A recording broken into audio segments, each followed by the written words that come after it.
이 새벽에 주 앞에 나오신 분들을 진심으로 환영합니다. 찬송가 301장 찬양 드리겠습니다. 찬송가 301장입니다.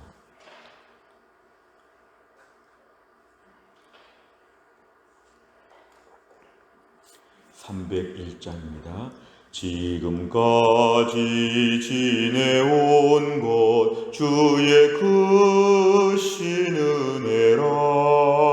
한이 없는 주의 사랑 어찌 이루 말하랴.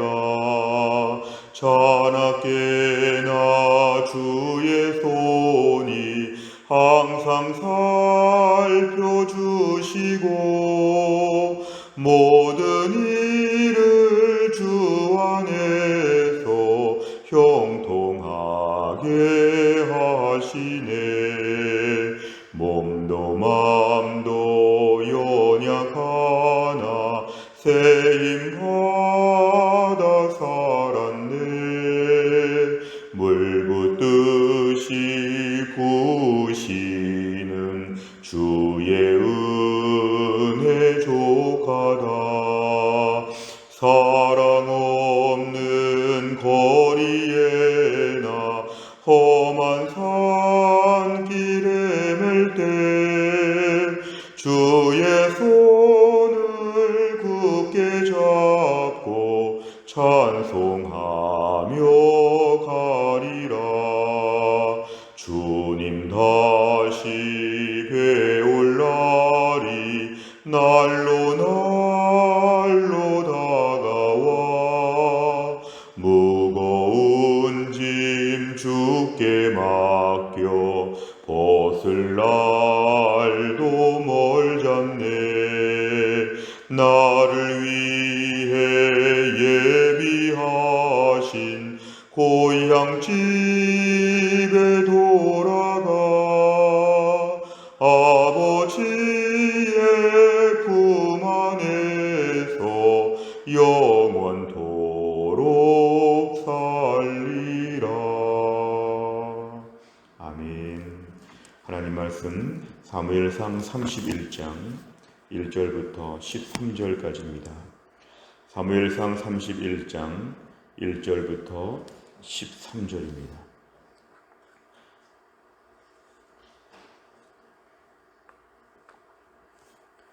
사무엘상 31장 1절부터 13절까지의 말씀 저와 한 절씩 교독합니다. 461페이지에 있습니다. 제가 먼저 읽습니다.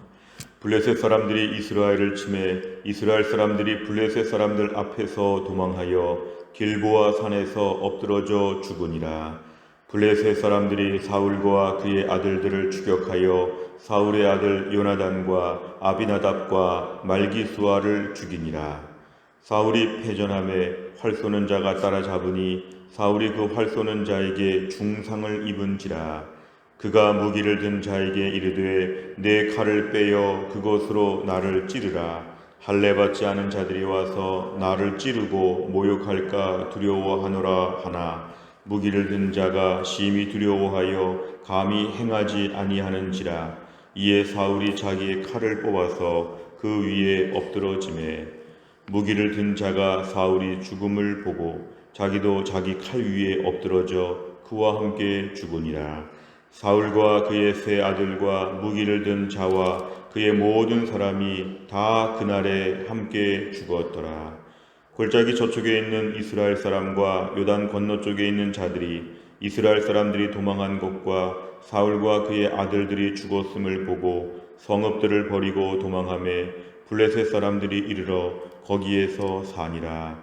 그 이튿날 블레셋 사람들이 죽은 자를 벗기러 왔다가 사울과 그의 세 아들이 길보아 산에서 죽은 것을 보고 사울의 머리를 베고 그의 갑옷을 벗기고 자기들의 신당과 백성에게 알리기 위하여 그것을 블레셋 사람들의 땅 사방에 보내고 그의 갑옷은 아스타롯의 집에 두고 그의 시체는 벳산 성벽에 못 박음에 길르앗 야베스 주민들이 블레셋 사람들이 사울에게 행한 일을 듣고 모든 장사들이 일어나 밤새도록 달려가서 사울의 시체와 그의 아들들의 시체를 벳산 성벽에서 내려 가지고 야베스에 돌아가서 거기서 불 사르고, 같이 읽습니다. 그의 뼈를 가져다가 야베스 에셀 나무 아래에 장사하고 7일 동안 금식하였더라. 아멘. 오늘 본문의 말씀은 이제 사울의 최후를 우리에게 보여줍니다. 이스라엘의 초대 왕으로 부름을 받고 그동안에 많은 스토리가 있었던 사울이 오늘 비참하게 세상을 마치는 것을 우리가 보게 됩니다. 1절에 보니까 블레셋 사람들이 지금 이스라엘을 쳤다는 것은 블레셋이 총력전을 펼쳐서 이스라엘을 공격했다는 것인데, 이스라엘도 여기에 대해 나름대로 대치를 했지만 결국 1절에 보니까 도망했다. 이 도망했다는 것은 패배했다는 것입니다. 길보아 산에서 최후의 비참한 죽음을 맞이하는데, 그래서 이 마지막 전쟁을 길보아 전투라고 이렇게 명명을 하고 있습니다. 오늘 2절에 보니까 블레셋 사람들이 사울과 그의 아들들을 추격했다. 이 전쟁에서는 상대방의 왕을 추격하여 죽이면 전쟁의 승리가 되기 때문에 오늘 집중적으로 지금은 사울과 그 아들들을 향해 추격하고 있습니다. 사울의 아들 요나단, 아비나답, 말기수와 오늘 결국은 다 먼저 아들들이 죽게 되었습니다. 그렇게 다윗을 사랑하고 다윗을 도와주었던 아들 요나단이 오늘 이 자리에서 죽게 되었다는 걸 우리가 눈여겨보게 됩니다. 3절에 보니까 사울이 지금 거의 마지막 때가 왔을 때에 사울을 집중적으로 지금 따라붙었던 사람이 활 쏘는 자인데 사울이 중상을 입었다고 했습니다. 이제 사울이 매우 어려운 현실이 되었을 때에 4절에 보니까 그가 무기를 든 자, 아마 무기를 든 부하를 말하는데요. 이 부하에게 얘기합니다. 네가 나를 좀 죽여라. 네가 나를 죽여달라. 할례받지 않은 이 블레셋 사람들, 이방 사람들이 와서 나를 괴롭히고 모욕하고 학대할까 내가 두렵다. 그냥 네가 나를 편안하게 찔러서 죽여라. 내가 오늘 그렇게 죽고 싶다. 이렇게 얘기를 하는데, 그렇게 하기를 두려워했다고 하니까 자기가 자기 칼 위에 엎드러져 죽었다. 결국 자살한 것입니다. 매우 비참한 죽음을 겪게 되었고, 5절에 보니까 그 옆에 무기를 든 자도 같이 자살했다. 마지막에 너무 참담한 현실, 비참한 최후를 오늘 사울이 보여주고 있습니다. 6절은 좀 총론적으로 보니까 그날의 전투도 패했지만 사울과 세 아들, 무기를 든 사람까지 모두가 다 함께 비참하게 죽었다. 오늘 7절에 보니까 골짜기 저쪽에 있는 이스라엘, 골짜기 맞은편에 있는 이스라엘 사람과 요단 건너 쪽에 있는 이스라엘 사람들이 다 이 모든 것을 지금 지켜보고 있는데요. 결국은 이제 다 도망가는 분위기입니다. 다 도망가고 블레셋 사람들은 추격하고 오늘 전쟁은 이제 마지막에 다 비참하게 끝나게 되었습니다. 8절에 보면 그 이튿날, 이제 하루가 지났습니다. 블레셋 사람들이 죽은 자를 벗기러 왔다. 이 전쟁이 끝난 다음에는 전쟁터에 가서 패배한 사람들, 죽은 사람들, 그 시체들의 옷을 벗기면서 물건들을 취득하고 얻으려고, 귀한 물건들은 없는지, 보석품은 없는지, 그런 것들을 이제 지금 뒤지려고 이렇게 지금 왔다는 것인데, 그렇게 와서 보니까 사울과 세 아들이 죽은 것을 보았다. 9절, 사울의 머리를 베고, 이 머리를 뱉다는 건 최종적인 승리의 상징이고 자기들이 이제 뭔가 자랑하려고 하는 것인데요. 머리를 베고 갑옷을 벗기고 자기들의 신당과 모든 백성들에게 알리기 위해서 이 소식을 모든 블레셋 사람들에게 지금 다 알렸다는 것입니다. 결국 10절에 사울의 갑옷은 아스타롯의 집에 신전에 갖다 놓고 시체는 벽에다가 못을 박고 매우 비참하고 매우 희롱하고 놀리는 것이죠. 이스라엘의 왕이 이렇게 되었다. 그러자 11절에 길르앗 야베스 주민들, 옛날에 사무엘상 11장에서 사울이 초창기에 구해 주었던 길르앗 야베스 사람들이 그 감사의 마음을 갖고 있다가 오늘 이 사울의 시체를 수습합니다. 그러면서 오늘 마지막에 장사 치르는 것까지를 이들이 담당했다. 13절, 그래서 이들이 장사를 치르고 7일 동안 금식했다. 길르앗 야베스 주민들이 마지막에 사울의 장례를 감당하게 되었습니다. 내용과 잘 보시면, 첫째, 블레셋의 공격으로 이스라엘과 사울의 아들들은 어떻게 되었습니까? 1절과 2절에 보면 모두가 다 죽었다, 이렇게 얘기합니다.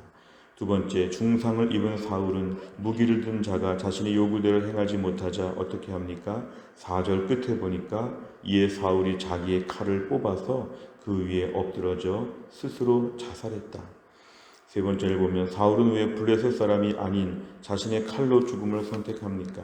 본문에 등장하는 4절의 말씀처럼 할례받지 않은 이 블레셋 이방인들이 와가지고 자기를 희롱하고 놀리면서 온갖 종류의 고통을 주면서 모욕을 줄까봐 그것을 염려해서 자신이 스스로 생명을 지금 끊는 것이었습니다.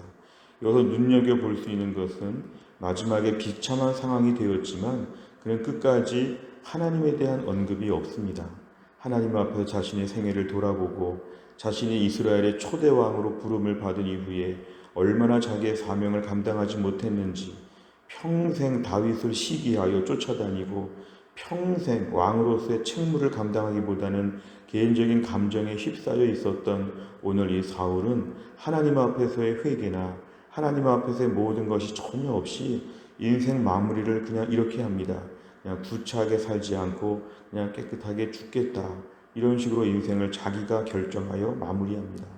인생을 살면서 평생 자기 마음대로 살다가 죽는 것조차도 자기가 인위적으로 결정하는 것입니다. 자기가 지금 마음대로 죽는 것입니다. 우리가 오늘 사울을 좀 눈여겨보는 것은 그는 사무엘상 9장에서 처음으로 그가 소개가 될 때 매우 겸손했습니다.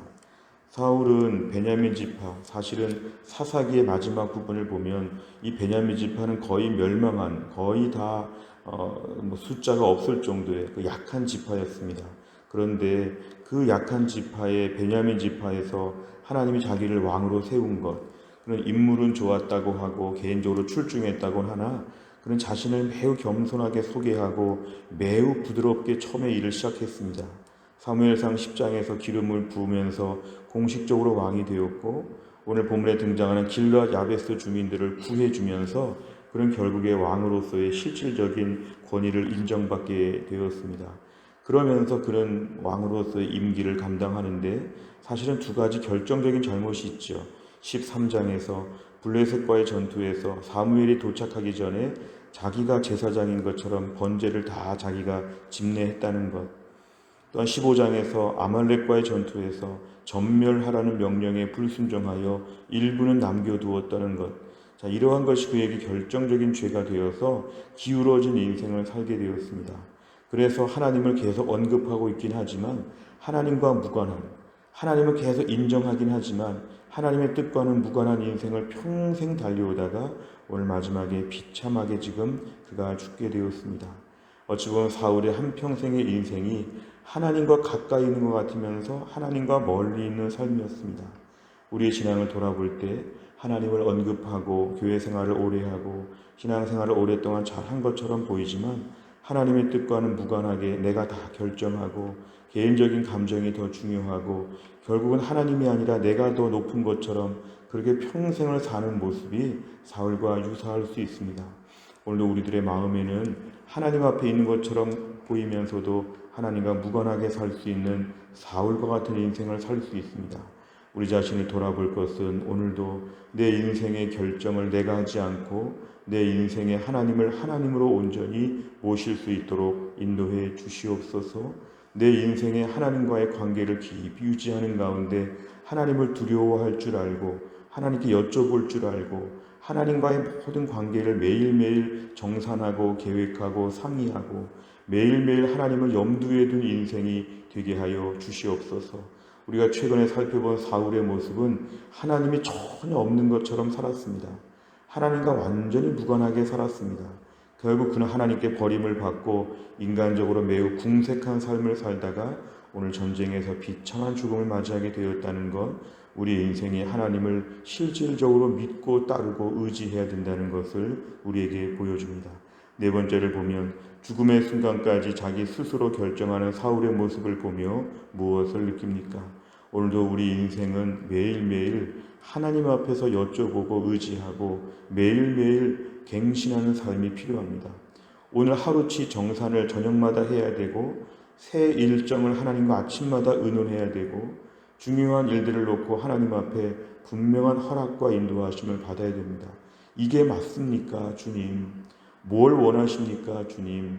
제가 지금 다윗을 쫓아다니는 게 맞습니까?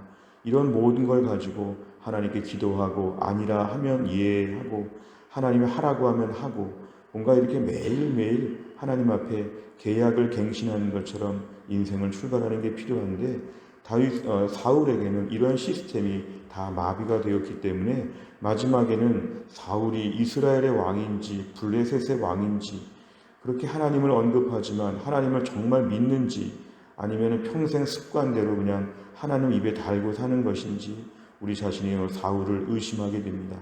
오늘도 우리 인생 가운데 하나님을 염두에 둔 인생, 하나님께 모든 것을 다 여쭤보는 인생, 사울처럼 살지 아니하고 오늘도 하나님께 여쭤보는 인생으로 내 삶을 살게 하여 주시옵소서. 우리 기도 제목입니다. 5번째는 내가 여전히 스스로의 힘으로 해결하려고 하는 문제가 있다면 무엇입니까?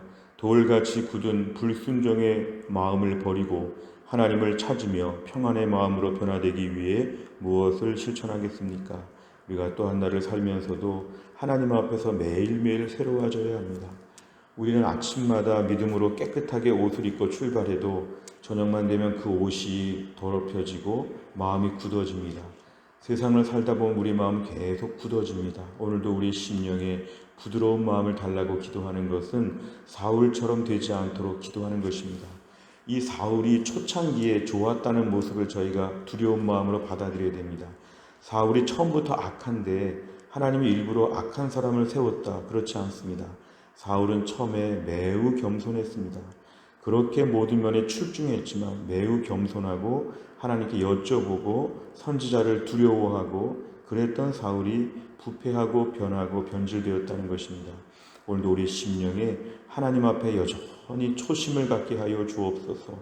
여전히 예수 처음 믿을 때의 감격, 지금의 직분을 처음 받을 때의 감격, 두렵고 떨림으로 우리 자리를 지키게 하여 주시옵소서.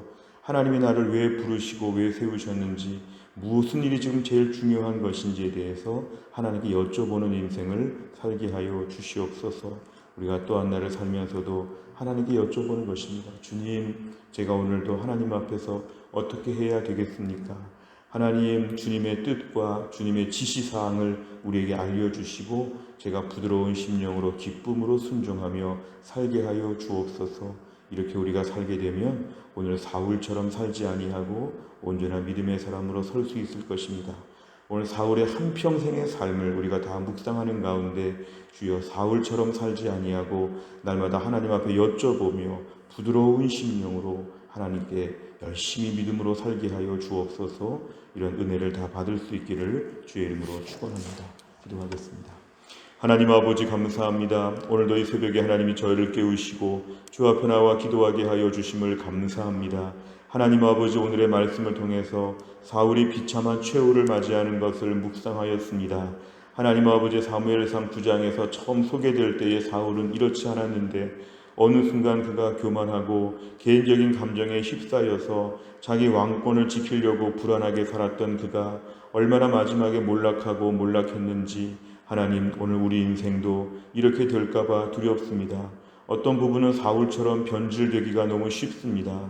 오늘도 하나님의 인도하심, 하나님의 허락, 하나님의 지시사항, 하나님의 명령, 하나님의 뜻, 이런 것을 관심사에 두지 아니하고 개인적인 감정에 집중하여 살지 않도록 하나님이 함께하여 주시고 매일매일 주님의 인도하심을 구하는 가운데 매일매일 하나님과의 은혜의 관계가 갱신되어지게 하여 주옵소서. 저녁마다 하루치 삶을 하나님 앞에 정산하게 하여 주시고 아침마다 새로운 인도하심을 받게 하여 주시고 매일매일 살아 숨쉬는 살아있는 믿음이 되게 하여 주시고 생동감 있는 신앙생활 할 수 있도록 인도해 주시기를 원합니다.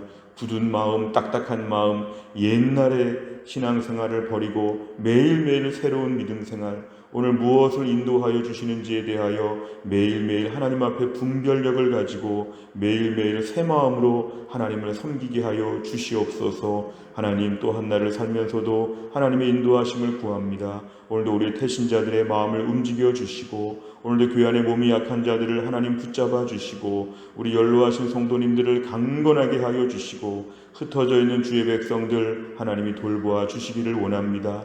내일 토요비전 새벽 예배와 또한 주일 예배까지 이어지는 모든 은혜의 시간들 우리 모든 성도가 주 앞에 나와 은혜 받고 하나님을 또 만날 수 있도록 축복하여 주시옵소서. 감사드리며 예수님의 이름으로 기도하옵나이다. 아멘. 금요일마다 기도하는 백대 기도 제목 다락방 예배와 전도회 세 가족을 위해 기도합니다. 71번부터 84번까지 기도해 주시기를 바랍니다. 주기도문 하겠습니다. 하늘에 계신 우리 아버지여, 이름이 거룩히 여김을 받으시오며 나라의 임하옵시며 뜻이 하늘에서 이룬 것 같이 땅에서도 이루어지이다. 오늘날 우리에게 일용할 양식을 주옵시고 우리가 우리에게 죄 지은 자를 사하여 준 것 같이 우리 죄를 사하여 주옵시고 우리를 시험에 들게 하지 마옵시고 다만 악에서 구하옵소서. 대개 나라와 권세와 영광이 아버지께 영원히 있사옵나이다. 아멘.